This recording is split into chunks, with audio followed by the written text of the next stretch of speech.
Hey there. So today, I finally have a face. Thanks, sis. Your talents are very much appreciated. My legs can't really move yet, but hey, I'm talking, not walking. So, last time, I talked about how Spike has grown throughout FIM. But after that, I realized something else. When will Spike actually grow up? I mean, like, get big, adulthood. Some episodes make it a bit confusing. So, I found there are 2 episodes which seem to relate to how a dragon grows in Equestria. Number 1, Secret of My Excess, and number 2, Dragon Quest. Only the first one seems to directly show a dragon's growth, but Dragon Quest seems to indirectly give some confusing insight. Greed is what apparently made Spike grow in Secret of My Excess, but he went straight back to being a baby at the end of the episode. So, when is he supposed to actually grow into an adult? If it's true that it's just greed that makes a dragon grow, then Spike may have got a long childhood ahead of him, as long as Twilight keeps him in check, anyway. In Dragon Quest, Spike meets a bunch of teenage dragons, but he appears to be the only baby around. If dragons have a breeding season, then this would make some sense. But why is Spike a different age? Plus, if dragons grow by greed as Spike did, then why are there any teen dragons at all? So, does this mean that these dragons grow naturally? It's strange here that while Spike was able to grow to full stature in only 1 day by getting a bit greedy... Okay, so more than a bit. These dragons seem to be growing at a normal rate. Is this just because these dragons are living with their own kind in their natural environment? If this is true, then Spike might be getting held back from adulthood.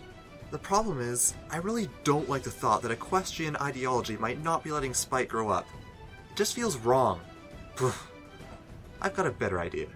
What if Spike is a different species of dragon? Just look at him. Compared to the dragons from Dragon Quest, his scale color seems a bit colder than most, and he doesn't have wings. Even in Secret of My Excess, he didn't gain wings when he grew.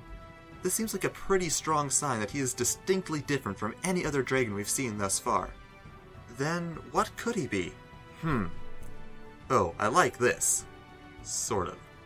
Perhaps Spike is from an ancient race of magical dragons that behave differently than the dragons normally found in Equestria. One sign is fire breath. He can use it to send and receive letters from Celestia in a way we don't see anywhere else. It could easily just be a spell done by the princess, but maybe other dragons can't have this spell. There has to be some reason why his egg was in Canterlot at a magic school. If Spike's from a magical race, it would make sense that Celestia's school might be interested in his egg. But then, why was Twilight given Spike's egg for an exam? Time for another theory. Not that I like it, but it's the best I've got. What if Twilight was never meant to pass the exam? Perhaps there was some pony with influence who had a grudge of some sort against the Sparkle family. The professor seemed pretty bored during the exam. What if they already expected Twilight to fail? It was the sonic rainbow in Celestia that actually got Twilight in. I don't even know what a filly would be expected to do with an egg. Also, we don't see any other baby dragons around Equestria like Spike. It seems like Twilight was the only one who got a dragon, which would mean that she was probably the only pony to have received that exam. There's also the idea that Twilight was supposed to do something else to the egg, like make it glow or something, but the symbol on the cart seemed pretty clear. So, back to the first question, when will Spike grow up? My answer? I'd guess probably just after some time. Perhaps greed was just a quick way for Spike to grow, while without it, he'll grow naturally to a mature adult. For all we know though, that could be quick, or quite a while. This could make sense if he actually is a different species of dragon. So, what do you think of these theories? Are they viable? They're only partially in my headcanon, but hey, they're fun to think about. I'm Phoenix Gleam, aka PGX, and I'll talk to you later.